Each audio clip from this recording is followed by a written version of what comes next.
Hi friends, అందరు ఎలా ఉన్నారు? సంతోషంగా ఉండాలని కోరుకుంటూ మంచి రెసిపీతో మేము ముందుకు వచ్చాను. తమ్నేల్ చూసే ఉంటారండి. జొన్నలతో క్రిస్పీగా చాలా టేస్టీగా ఉండేటువంటి దోశలు వేశాను. క్రిస్పీగా వస్తాయి. నార్మల్ దోశకు అసలు తీసిపోదండి. ఎవరు గుర్తుపట్టని కూడా గుర్తుపట్టారు, అంత టేస్టీగా ఉంటుంది. చూస్తున్న ప్రతి ఒక్కరు తప్పకుండా లైక్ చేయండి. లైక్ చేయడం మర్చిపోవద్దు, కామెంట్ చేయడం మర్చిపోవద్దండి. ఓకే అండి, ఈ దోశలు చేసే విధానము, తయారీ విధానం చూద్దాము. నేను మీ Jyotsna. Welcome to my channel housewife kitchen creatives easy recipes అండి. అన్ని మన ఛానల్లో ఈజీ రెసిపీస్ ఉంటాయి. చూస్తున్న ప్రతి ఒక్కరు లైక్ చేయండి. నేనైతే తెల్ల జొన్నలు తీసుకున్నాను. ఈ ప్లేస్లో మీరు ఎల్లో అయినా పర్లేదు, పచ్చ జొన్నలైనా తెల్ల జొన్నలైనా ఇదే పద్ధతిలో చేసుకోవాలండి.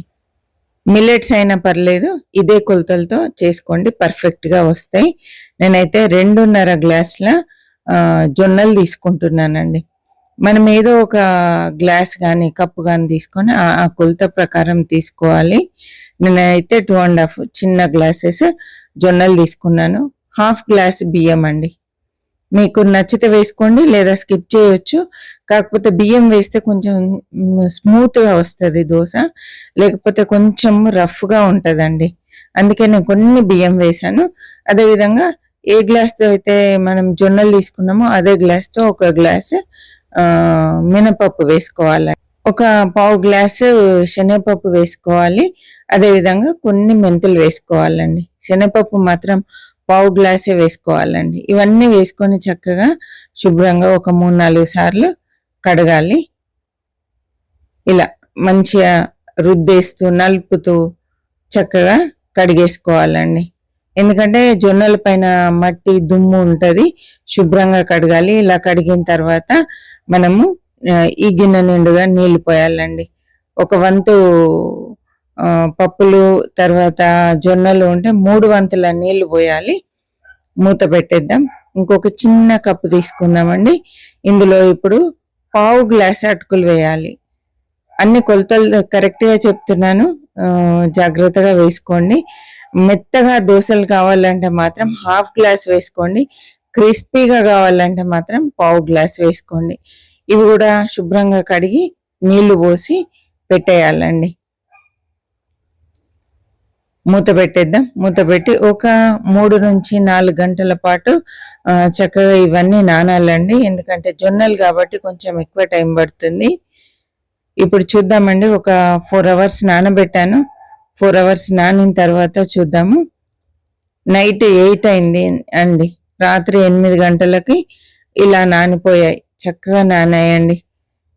వీటిని ఇప్పుడు నీళ్లు తీసేసి మళ్ళీ ఒకసారి శుభ్రంగా కడుక్కోవాలి. ఎందుకంటే అవే నీళ్ళతో మిక్సీ పట్టామంటే జొన్నలు అది పిండి పులిసిపోతుందండి, దోశ పిండి. కాబట్టి నీళ్లు శుభ్రంగా తీసేసి మళ్ళీ ఒకసారి కడిగిన తర్వాతే ఇలా మిక్సీ జార్లో వేసేసుకోవాలి. అంతా మిక్సీ జార్లో వేసిన తర్వాత అటుకులు కూడా వేసేసుకొని చక్కగా నీళ్లు వేసి రుబ్బేసుకోవాలండి మెత్తగా.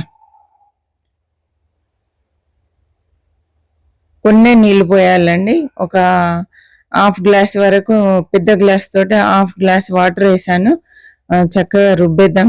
చూడండి, ఇలా మెత్తగా రుబ్బాలి. గంట చారులాగా ఉండాలండి.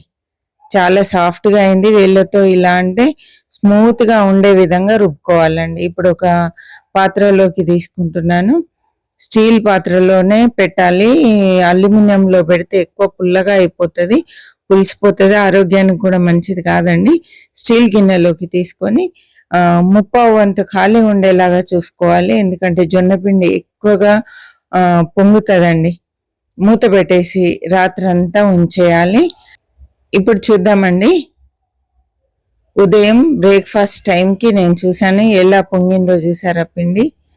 చూడండి ఎంత సూపర్గా పొంగిందో. జొన్న పిండి కొంచెం ఎక్కువ పొంగుస్తుందండి, కాబట్టి పాత్ర కొంచెం పెద్దది తీసుకోవాలి. రుచికి సరిపడా ఉప్పు వేసుకోవాలండి. నైటే మనం ఉప్పు వేసామనుకోండి ఇంకా ఎక్కువ పులుస్తుంది. అందుకనే ఉప్పు ముందుగా వేయలేదు, నేను టైంకి వేసాను. మనకు నీళ్ళు ఎన్ని పడతాయో చూసుకొని చక్కగా కలుపుకోవాలండి. చాలా స్మూత్గా అయ్యే విధంగా అంతా మిక్స్ చేసుకోవాలి. చూడండి ఎంత బాగా అయిందో పిండి. మిల్లెట్స్ అయినా, పచ్చజొన్నలైనా, తర్వాత రాగులైనా, ఏవైనా ఇదే పద్ధతిలో పిండి తయారు చేసుకోవాలండి. నేనైతే కాస్ట్ ఐరన్ది ప్యాన్ తీసుకున్నాను.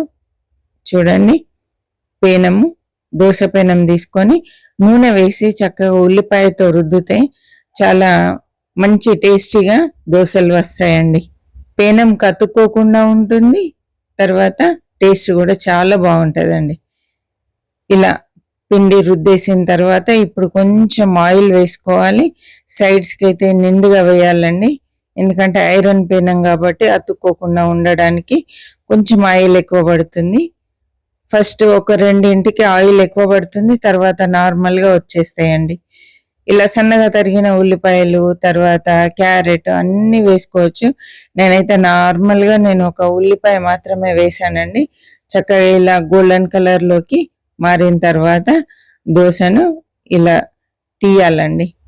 మంచిగా కాలుతోనే దోశ వస్తుందండి. ఐరన్ పెనం మీద కాలలేదంటే అస్సలు రాదు, కాబట్టి మంచి కాలే వరకు వదిలేయాలి. ఇప్పుడు వచ్చేస్తుంది, ఎందుకంటే మంచి కలర్ స్టార్ట్ అయింది. చూసారా, ఫస్ట్ సైడ్స్ నుండి తీయాలండి. సైడ్స్ అంతా తీసిన తర్వాత అప్పుడు మిడిల్లో నుండి తీయాలి, ఎందుకంటే దోశ విరిగిపోకుండా నీట్గా వస్తుంది. ఇప్పుడు మనం ఈ దోశ తీసిన తర్వాత కొన్ని వాటర్ జల్లేసి ఒక మంచి ఫ్రెష్ క్లాత్తో పేనం తుడుచుకొని మళ్ళీ నెక్స్ట్ దోశ వేసుకోవాలండి. డైరెక్ట్గా వేస్తే సరిగా రాదు, కాబట్టి తుడిచిన తర్వాతే వేసుకోవాలండి.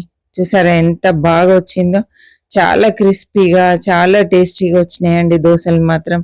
చాలా చాలా బాగున్నాయి. చూసారు కదా, దీనికి కాంబినేషన్గా నేను పల్లి చట్నీ చేశాను. టమాటా చట్నీ కూడా సూపర్గా ఉంటుందండి. మన ఛానల్లో పల్లి చట్నీ, టమాటా చట్నీ, టిఫిన్ చట్నీస్, పుట్నాల పప్పు చట్నీ, అదేవిధంగా కొబ్బరి చట్నీ, ఇలా చాలా ఉన్నాయి. కావాలంటే ఒకసారి మీరు ఆ రెసిపీస్ కూడా చూడండి. నార్మల్ దోశ రెసిపీ కూడా ఉందండి, నార్మల్గా బియ్యంతో చేసేది, తర్వాత జొన్నలతో చేసినటువంటి ఇడ్లీ కూడా ఉంది. ఒకసారి చూడండి, చాలా చాలా బాగున్నాయి. ఈ టిఫిన్ అయితే సూపర్గా ఉందండి, చాలా టేస్టీగా ఉంది. ఈ రెసిపీ నచ్చినట్లయితే లైక్ చేయండి, షేర్ చేయండి, సబ్స్క్రైబ్ చేయండి. కొత్తగా చూస్తున్న వాళ్ళు ప్రీవియస్ వీడియోస్ చూడండి, నచ్చితే బాగున్నాయి అనిపిస్తే సబ్స్క్రైబ్ చేసి అందులో ఆల్ అనే ఆప్షన్ సెలెక్ట్ చేయండి. అప్పుడు నేను పెట్టే ప్రతి వీడియో మీకు నోటిఫికేషన్ రూపంలో వస్తుందండి. చివరి వరకు చూసినందుకు thank you so much. Happy cooking అండి.